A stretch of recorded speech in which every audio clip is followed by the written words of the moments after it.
A news conference that was expected to be a victory lap for President Trump instead descended into chaos. While the president played coy and didn't tip his hand on his decision to fire Attorney General Jeff Sessions. We're looking at different people for different positions. You know, it's very common after the midterms. He was sounding off in nearly every other direction. Asked about Democrats riding the midterms into power in the House of Representatives, Mr. Trump bristled at the notion he will be under a slew of investigations, warning he'll retaliate. They can play that game, but we can play it better, because we have a thing called the United States Senate, and a lot of very questionable things were done between leaks of classified information and many other elements that should not have taken place. And all you're going to do is end up in back and forth. The president tried to sidestep what could be the biggest worry for the White House, that Democrats will demand to see his tax returns. I'm on a very continuous audit because there are so many companies, and it is a very big company, far bigger than you would even understand. But it's a great company, but it's big, and it's complex, and it's probably feet high.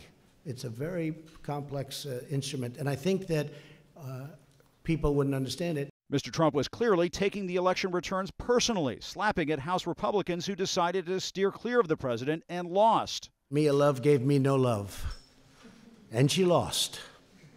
Too bad. Sorry about that, Mia. And Barbara Comstock was another one. I mean, I think she could have won that race, but she didn't want to have any embrace. Then Mr. Trump started taking swipes at journalists over questions about his false claim during the campaign that a migrant invasion was underway on the border. They're hundreds of miles away, though. They're hundreds and hundreds of miles away. That's not an you invasion. Should, honestly, I think you should let me run the country. You run CNN. All right. And if you did it well, your ratings would be much better. If I may ask one other question, Mr. President, if I may ask one other question, are you worried? That's enough. That's enough. Mr. President, I was going to ask one of the other folks. That's enough. Pardon me, ma'am.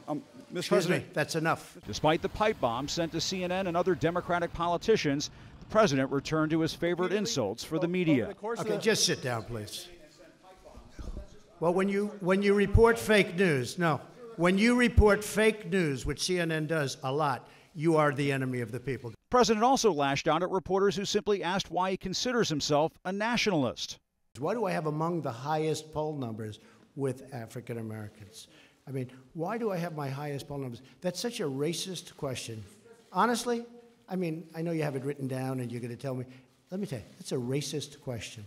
And whether Mr. Trump is in fact a racist.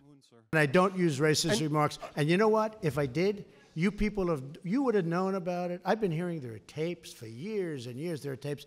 Number one, I never worried about it because I never did. I never used racist remarks. I've never used racist remarks.